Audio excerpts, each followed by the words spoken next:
Amém, amados? Graça e paz. É um prazer estar novamente com vocês. Uma honra, na verdade. Sempre que o pastor Elcio me formula o convite, eu fico com dificuldade de dizer não para ele, né? Ah, sim, tudo bem.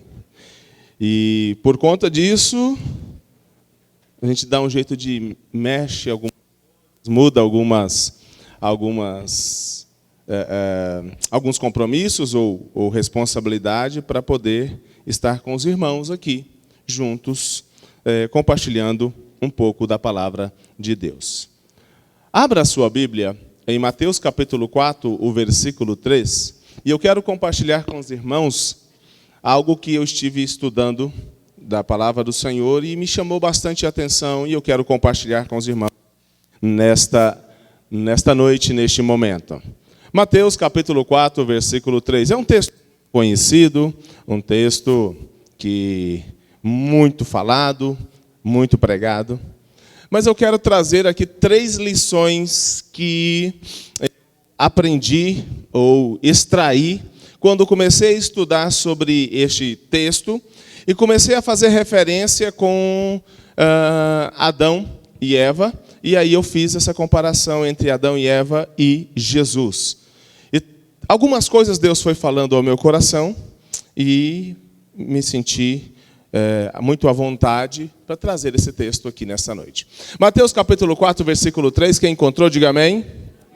Amém. Então diz assim a palavra do Senhor: se tu és o Filho de Deus, manda que estas pedras se tornem em pães. E eu vou ler só esse texto aqui e vamos discorrer na continuidade do que iremos falar. Quando eu li esse texto, me chamou a atenção uma coisa, a pergunta ou a fala: se tu és filho de Deus. Será que o diabo sabia ou não que Jesus era filho de Deus? Sim, né? Concordam comigo? Só os que concordam? Sim. Então, se o diabo sabia, o que é que ele queria quando ele fala com Jesus dessa forma? Se tu és filho de Deus. Na minha percepção, o que ele quer aqui é questionar se Jesus tinha convicção de quem ele era. E na grande maioria, nós percebemos que a grande luta do ser humano na face da terra, e eu entendo que o inimigo entende isso como uma oportunidade, como uma brecha, como uma porta, é exatamente isso, ter convicção de quem você é. Quando nós temos convicções de quem nós somos, nada nos abala neste mundo, amém? Quando temos convicções de quem nós somos, qual é a nossa verdadeira identidade, as coisas podem acontecer à nossa volta, as situações podem ocorrer à nossa volta, e nós continuamos ou permanecemos no mesmo padrão, na mesma firmeza, com a mesma convicção. É claro que ninguém nesse mundo está livre de passar por tentações, sim ou não? Ninguém está livre. Ninguém está livre neste mundo de passar por conflitos internos, sim ou não? Não, ninguém está livre. Tá? Mas a pior tentação, ou pior conflito interno existente na vida do indivíduo é a perda da sua identidade, é não saber quem você é. Isso nos deixa muito inseguro, muito incerto quanto ao amanhã. Isso nos deixa inseguro até quanto ao amor do outro por nós. Não é à toa que o texto bíblico diz que você deve amar ao teu próximo como a ti mesmo. Por quê? Porque tudo que vai acontecer na sua vida, ou aquilo que você pode dar ao outro, tem uma base. Qual é a base? Você. Um dia alguém falou para mim assim: pastor, como eu faço para olhar mais para mim? Eu disse que ela não estava se olhando. Eu falei: olha, você não dá muita importância a você. Você não cuida de você. E ela disse: então como que eu faço para ser melhor assim? Eu disse: simples. Tudo que você diz que está fazendo para o outro, começa a fazer por você mesmo. Você não dedica tempo para o outro? Sim, passa a dedicar para você. A questão é que às vezes as pessoas não têm essa visão da sua importância. Então sempre o que ele acredita? Que ele tem que sacrificar a si próprio e simplesmente dar para o outro. Ok, isso até é nobre, mas se não começar a fazer por você, você vai perder a sua identidade, você vai perder a sua força, você vai ficar perdido no contexto e amanhã você não pode dar nada para ninguém. Porque você não tem. Mas vamos entrar então no que eu disse que iríamos fazer aqui. Então, quando eu comecei a perceber, a estudar isso aqui, eu comecei a traçar um paralelo entre o primeiro Adão e o segundo Adão. A Bíblia diz que Jesus é o segundo Adão, amém? Sim ou não? Sim, segundo Adão. E eu comecei a analisar uma coisa. E aí eu cheguei à primeira conclusão. A primeira conclusão que eu entendi é que não importa a necessidade. Não é a necessidade que o indivíduo tem que importa, mas a convicção da sua identidade. Por quê? Vamos olhar em Gênesis capítulo 3, versículo 6. Olha o que diz o texto lá. E viu a mulher que aquela árvore era boa para se comer e agradável aos seus olhos. E a árvore desejável para dar o entendimento. Então ela tomou do seu fruto. Pergunta: qual era a necessidade que Eva tinha? Ela estava num jardim. Faltava alimento? Faltava alimento para ela no paraíso? Faltava paz para ela no paraíso? Faltava alguma coisa para ela no paraíso? Não, meus irmãos. O que acontece é que ela não tinha muitas convicções internas, a ponto de a serpente trazer para ela uma ideia de que o fruto era desejável para lhe dar entendimento. Se ela soubesse já, convicta internamente de quem ela era, ela não precisava de buscar outro tipo de conhecimento. Ela já sabia quem era em Deus, ela tinha contato com Deus, ela sabia, ela tinha oportunidades. Não é a necessidade. E aí vamos para Jesus, no mesmo Mateus capítulo 4, que nós havíamos lido, diz lá no versículo 2, depois de jejuar 40 dias e 40, Jesus tinha necessidade? Sim, ele estava com fome, ele estava no deserto, ele estava sozinho, fisicamente falando. E nem por isso houve dúvidas nele de quem ele era. Porque muitas pessoas, pastor Elcio, começam a dizer que se perdeu, mas você sabe, a situação difícil da crise, né? A necessidade bateu a porta, e aí então eu troquei o que eu tinha, troquei a minha espiritualidade, troquei a minha fé, troquei a minha confiança em Deus, mas por causa da necessidade. Não é a necessidade. É a confiança que se tem. É a real identidade. Não importa a necessidade. Tem uma frase que diz que a ocasião faz o... A ocasião faz o... Não. A ocasião revela o ladrão. Porque quem não é ladrão pode passar a necessidade que for que não rouba. É ou não é verdade, irmão? Então não é a necessidade que faz as pessoas mudar. É a falta de convicção de quem se é. Adão e Eva estavam no paraíso, não faltava nada, tinha tudo. Tinha paz, tinha alegria, tinha companhia, uma do outro. Tinha autoridade, tinha o que comer, tinha onde dormir, tinha o que beber. E lá, sem necessidade alguma, negociou o que tinha. E aí eu comecei a me perguntar, então, Senhor, não faz sentido as pessoas dizer de repente que abandonou a igreja? Ou abandonou porque está passando por situações difíceis e ninguém atendeu a necessidade dele? Não é verdade. Não faz sentido as pessoas abrir mão de pessoas queridas e amadas virarem as costas para elas, dizendo que porque ela não os atendeu na sua necessidade, porque esse não é o verdadeiro problema. Essa não é a verdadeira forma, a verdade. Nós abandonamos, sabe por quê?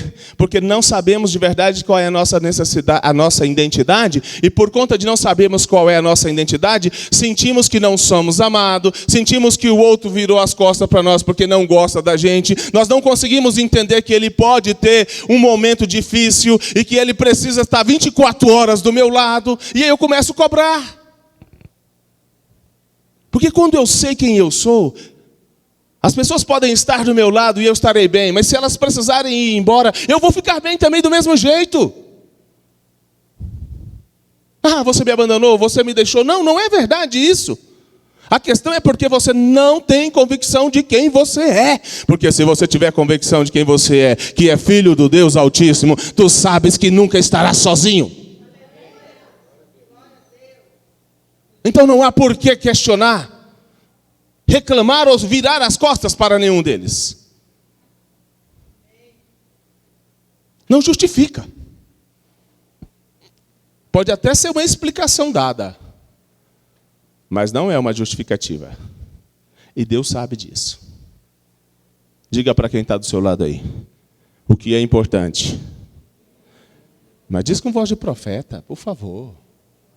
O que é importante é você saber quem você é em Deus, de verdade. Amém? Dê uma salva de palmas ao Senhor. Segunda lição foi que não importa a proposta. O que importa são os valores. Não é a proposta, é o valor. Adão e Eva receberam uma proposta da serpente, sim ou não?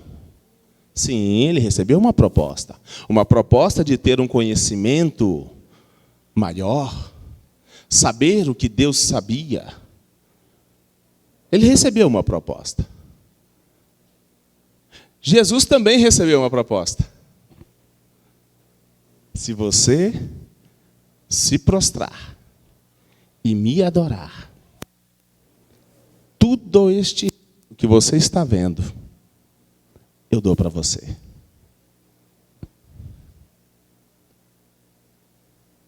Não é a proposta, são os valores. Quais são os valores que nós carregamos?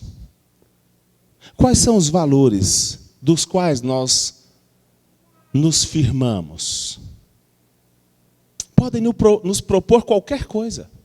E é impossível que se impeça que neste mundo venha propostas. É impossível que se impeça que neste mundo alguém te ofereça propina. É impossível que neste mundo alguém não lhe peça que abra um pequeno precedente, uma pequena oportunidade, É impossível, mas o que vai contar de verdade são os seus valores. Se o meu valor estiver consolidado em Deus, não importa a proposta.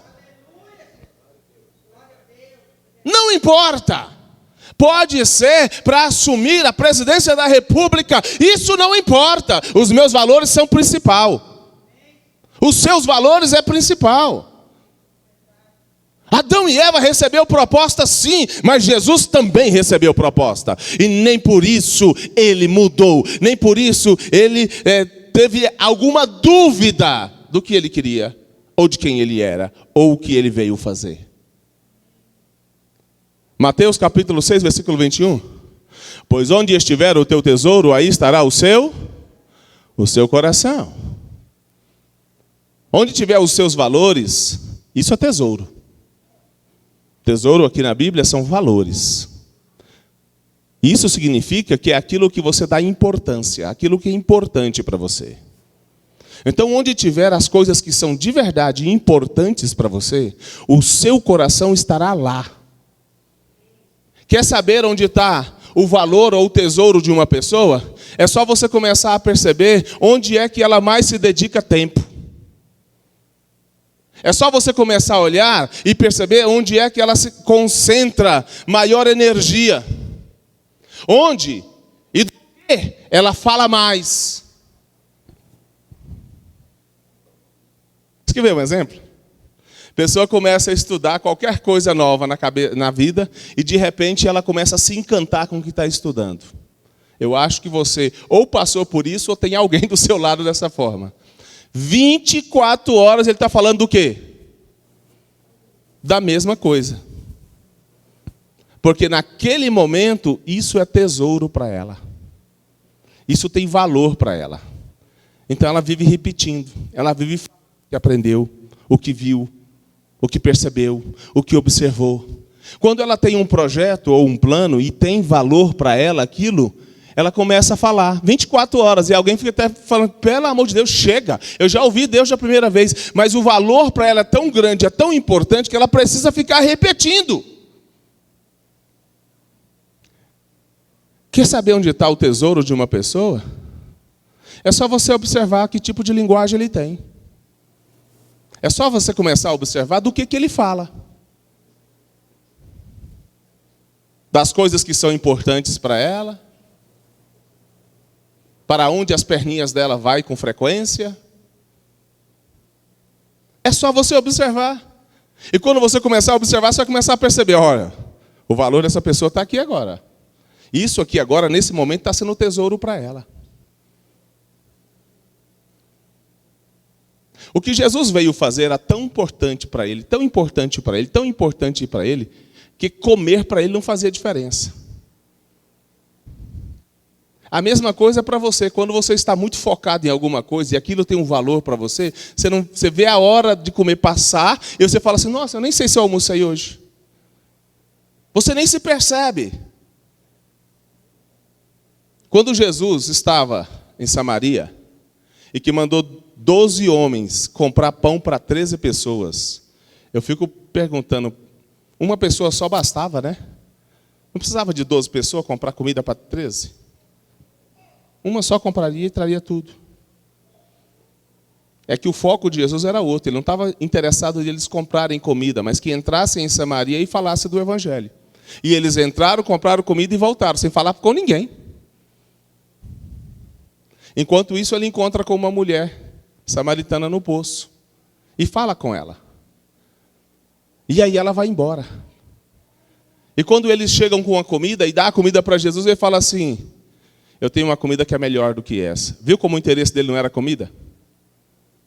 E as pessoas disseram, mas espera aí, alguém trouxe comida para ele? Ele disse, não, porque a minha comida e a minha bebida é fazer a vontade daquele que me enviou. Porque o valor dele estava nisso, o tesouro dele estava nisso. Então, para ele, comer ou não comer não fazia diferença. Ele já se sentia saciado, satisfeito por ter feito o que ele precisava fazer. E aí os discípulos falam para ele,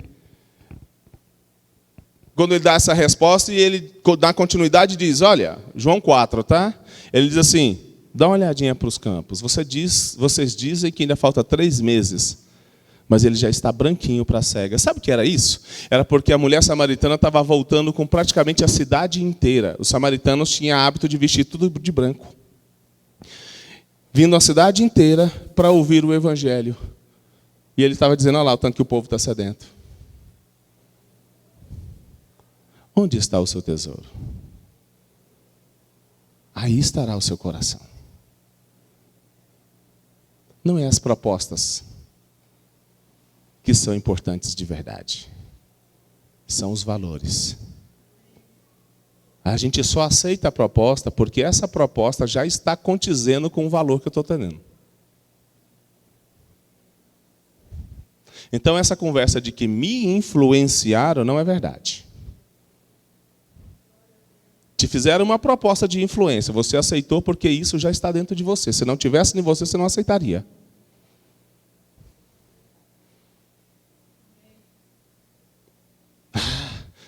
Porque fulano influenciou ciclano. Não, não influenciou, já estava no coração da pessoa. Se não tivesse, ele não teria aceitado, ele não teria concordado, ele teria botado um basta naquilo, ele tinha cortado. Quer ver um exemplo? Dos que estão aqui, por mais persuasivo que fosse, qual traficante conseguiria fazer você usar uma droga? Qual? Porque não é seu valor. Não importa. Talvez nem se ele pusesse um 38 na sua cabeça, faria você aceitar isso. Então a influência só acontece porque já existe alguma coisa interna. Enquanto não existe, ninguém. Diga comigo, ninguém. Ninguém me convence.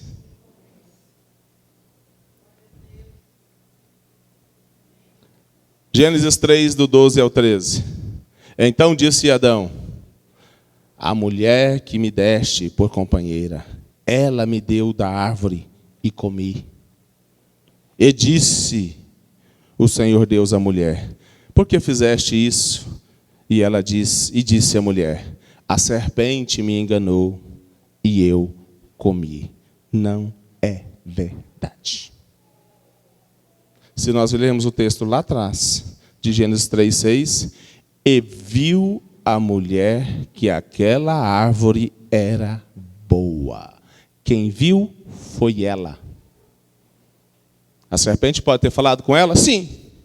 A serpente pode ter induzido? Sim. Mas quem viu, ela só pegou da árvore quando ela viu que era bom, quando aquilo casou com os seus valores internos, quando aquilo fez sentido internamente para ela. Então não adianta responsabilizar o outro, e é por isso que cada um recebeu a recompensa. Em nenhum momento você vai dizer: então tá bom, Adão, desculpa, realmente a culpa não foi sua. Então você está livre do processo, punição só para Eva. Não. Porque cada um é responsável pelo que faz. Diga para quem está do seu lado aí: a minha vida e a sua vida são resultado das minhas ou das suas escolhas. A minha vida é resultado da minha escolha. A sua vida é resultado das suas escolhas. E não adianta transferir a responsabilidade, porque a escolha é sua. É por isso que quem vai ficar com o resultado disso também será você. Eu não vou sofrer o resultado das suas escolhas. Eu vou sofrer o resultado das minhas escolhas. Das suas não. Você não vai sofrer com o resultado das minhas escolhas, só das suas. Porque somos responsáveis assim, irmãos. Por cada passo que nós damos, somos nossas decisões. Se Jesus tivesse aceitado a proposta de Satanás, no momento de fragilidade, no momento de fome, no momento de fraqueza, quem iria ter acusado ele de alguma coisa? Todo mundo talvez se associaria e dizer: coitado, né? Poxa, estava situação difícil, ele estava muito vulnerável naquela hora, ele não tinha condição. Isso não é verdade. Se os seus valores estiverem firmes dentro de você, não importa a situação que você está, você não aceita nenhuma proposta ou nenhuma influência que não casa com seus valores. Ah, tadinho, Jesus estava com fome. Estava fraco, estava sozinho. E outra coisa, detalhe: quem levou Jesus ao deserto foi o próprio Espírito. Não foi nem o diabo que levou eles para lá. A Bíblia diz que o Espírito Santo o tomou e o conduziu ao deserto para ser tentado. Agora eu não vou seguir Deus mais não, porque o Espírito Santo me levou para trás para cá, trouxe para o sofrimento. Trouxe para passar por tentação? São só as explicações que nós arrumamos para nós mesmos, para tirar de nós um peso de consciência e tentar justificar para nós mesmos porque nós estamos vivendo uma situação, transferindo a responsabilidade para outro. Não, irmãos. Não importa onde você, a situação que você está, não. A decisão ainda é sua. E o resultado também será seu.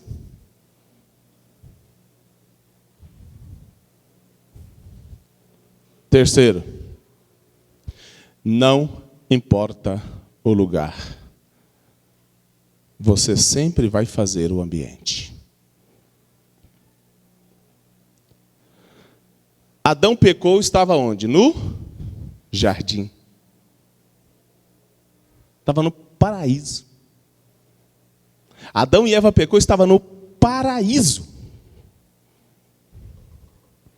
Jesus venceu, estava no deserto. A sua vitória não depende de onde você está. A sua vitória depende da sua identidade, de quem você é. A sua vitória depende do seu posicionamento. A sua vitória depende das suas decisões. E a sua vitória não depende de quem está do seu lado, depende única e exclusivamente de você.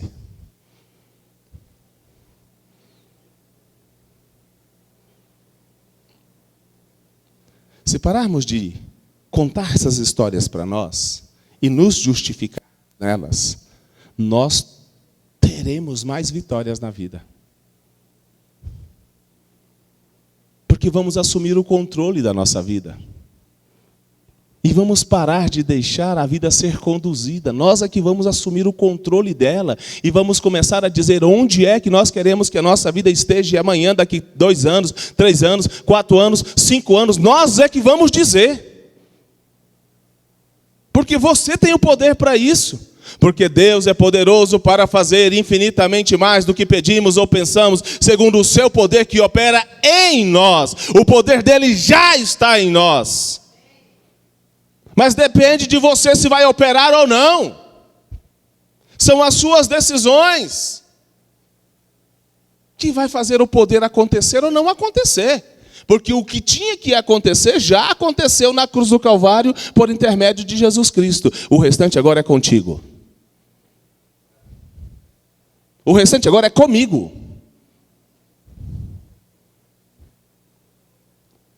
O que Deus tinha que fazer com o povo de Israel era tirar Israel do Egito, sim ou não? Tirou, não tirou? Quando chegou lá na frente que tinha um mar vermelho, Moisés foi orar. Deus disse, está me orando por quê? Está orando por quê? Está me clamando por quê? É só marchar. Diga ao povo para marchar. Não precisa ficar orando agora. Não estou dizendo que você não pode orar, irmãos. Entenda o contexto da história. Eu estou dizendo que o poder de Deus já está em você e você precisa começar a agir. Não que você não possa orar. Até porque oração é uma conversação e você pode conversar com Deus qualquer hora. O que você não pode é ficar orando parado. Se você estiver conversando com Ele, mas andando, pode ficar tranquilo que Ele está lá do seu lado. Agora, se você parar e ficar orando, esperando, aí sim, não vai acontecer nada. Filipenses capítulo 4, versículo 1 até o 23, eu não vou ler o texto, mas se você quiser ler aí. Lá conta para nós que Paulo fala, fazendo uma saudação aos filipenses, e ele diz, e também vos saúdam os crentes da casa de César. O que ele está querendo dizer com isso? Ele está dizendo que em Roma, e Paulo estava preso.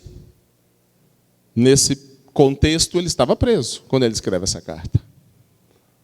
Mas mesmo preso, ele fez da prisão a sua igreja. E ele fez de uma igreja frutífera. Ele fez da cadeia, em Roma, a sua igreja frutífera. Os santos da casa de César eram soldados que estavam se convertendo, porque ficava vigiando Paulo. E enquanto vigiava Paulo, Paulo pregava. E eles se convertiam. Significa que não é o lugar, é você que faz o ambiente. Você pode estar em qualquer lugar e ser a sua igreja poderosa, até porque a igreja de Deus é você. Mas você também pode estar na igreja mais poderosa da terra e ainda assim estar reclamando dela. Porque o problema não é o ambiente. O problema é você. O problema sou eu. Paulo estava preso e fez da cadeia uma igreja frutífera. Se você quiser ler, lê lá, Filipenses 4, versículo 21 até o versículo 23. Quando ele está falando os santos da casa de César, ele está fazendo exatamente uma separação, dizendo, é romano. É soldado romano que está convertendo. É soldado romano que está dando demonstração de fé, porque está recebendo aqui a palavra do Evangelho. Eu estou aqui preso no corpo, mas eu sou livre no Espírito. Então não é o lugar que me influencia. Não é o lugar que me segura, não é o lugar que é ruim, não é o lugar que não presta, não são as pessoas dos lugares que são ruins. Ele poderia estar lá reclamando, murmurando e às vezes até questionando com Deus. Ai Deus, eu faço tanto a sua obra e o Senhor me deixa vir aqui, ficar preso neste lugar, cheio de soldados romanos, só para ficar me criticando aqui. Porque tem pessoas que nem estão numa cadeia e está reclamando desse jeito em casa.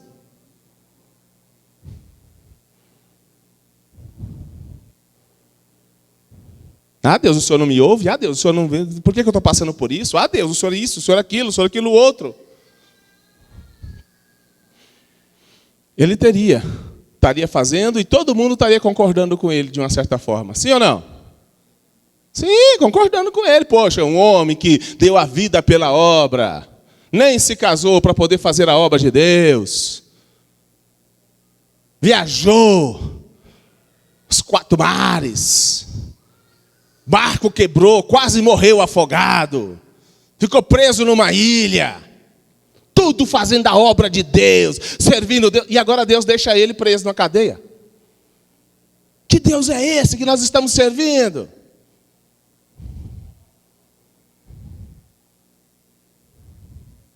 Percebe a diferença? Quando eu comecei a estudar isso e comecei a ver Deus falar dessa forma comigo, eu disse, Deus, se eu não estou sendo grato em alguma coisa, me perdoa, porque realmente eu preciso mudar a minha vida. Porque não é o lugar. Não é o Brasil, não é os Estados Unidos, não é China, não é nada. Sou eu.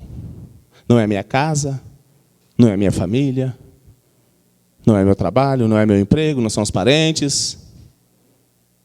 Não é. Sou eu. Eu posso transformar o meu ambiente em paz. Eu posso transformar o meu ambiente em felicidade.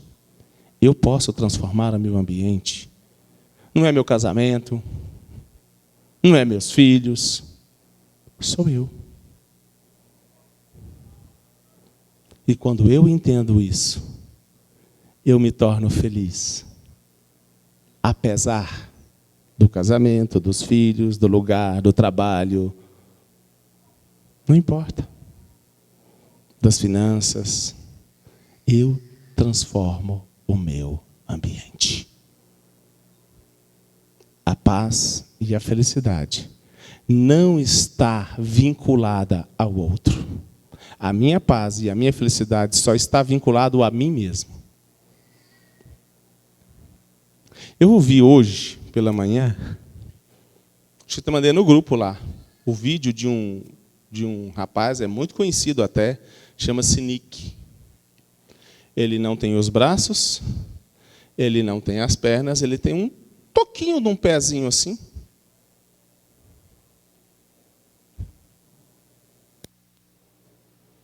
E ele prega para multidões. Sabe por quê? Não é o lugar. É ele que faz a história dele. Outra pessoa estaria no lugar dele murmurando e reclamando de Deus. Por que, Deus, isso aconteceu comigo? Por que, Deus?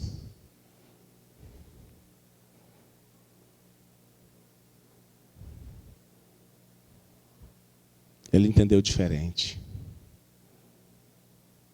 Ele prega para multidões de pessoas. multidões de pessoas ouvem o evangelho através dele. Ou talvez ele poderia dizer, como a maioria de muitas pessoas dizem: como que eu vou falar de Jesus? Não tenho braço, não tenho perna. O que as pessoas vão dizer? Você está falando desse Deus porque Deus não mudou você, não curou você.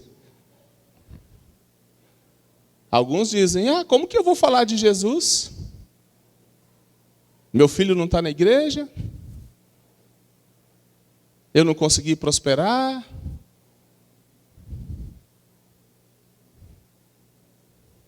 Percebe que a gente está olhando para o lado errado? Nós estamos olhando para as coisas erradas. Como que eu vou falar de Jesus? Eu tenho uma enfermidade e não fui curado até hoje? Pois é, o apóstolo Paulo também. E nem por isso ele parou de falar. E ele disse: Senhor, me livra desse espírito que me atormenta, desse espinho na carne. E o Senhor disse: a minha graça te basta. Em outras palavras, não vou resolver isso, não vou curar. E ele não ficou murmurando, reclamando. Mesmo preso, ele estava pregando para soldados e convertendo muitas vidas ao Senhor Jesus. Onde é que está escrito que você precisava de ser perfeito para Deus te usar? E essa exigência de perfeição é só o homem que faz. Porque se Deus fizesse essa exigência de perfeição, Jesus nunca teria vindo morrer por nós. Porque éramos os seus inimigos quando ele resolveu dar a sua vida em nosso favor. Muito mais agora que já foram reconciliados com ele. Percebe que a gente olha para o lugar errado e valoriza as coisas erradas. Coisas que nem ele mesmo valoriza, nem Deus valoriza. Conclusão. A sua verdadeira identidade é a sua essência. A essência da criatura humana. É aquilo que somos aos olhos de Deus e que a partir da nossa formação e amadurecimento, tanto espiritual como emocional, vai cada dia mais aflorando. É aquilo que não pode ser mudado de você.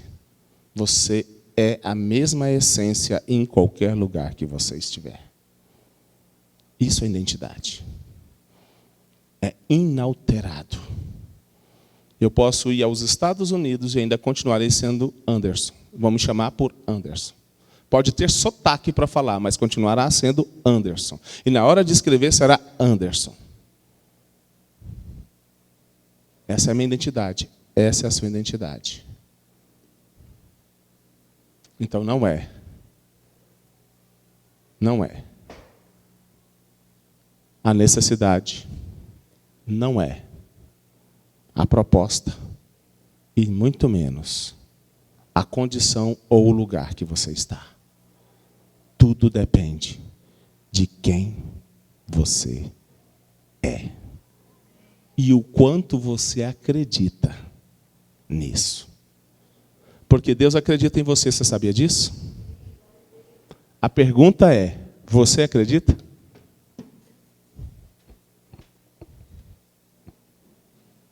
Deus acredita em você, amém? Pergunta é, você acredita? Porque é isso que vai fazer a diferença. Deus acreditava em Gideão. Mas Gideão não acreditava em si. Deus acreditava em Jeremias. Mas Jeremias não acreditava em si. Deus teve que convencê-los primeiro. Deus acreditava em Davi. E Davi já acreditava em si mesmo. Por isso ele vence o gigante no mesmo dia. Fecha os seus olhos aí. Oh Deus. Põe a mão sobre o seu coração nesse momento. Espírito Santo de Deus. O Senhor que nos convence de todas as coisas.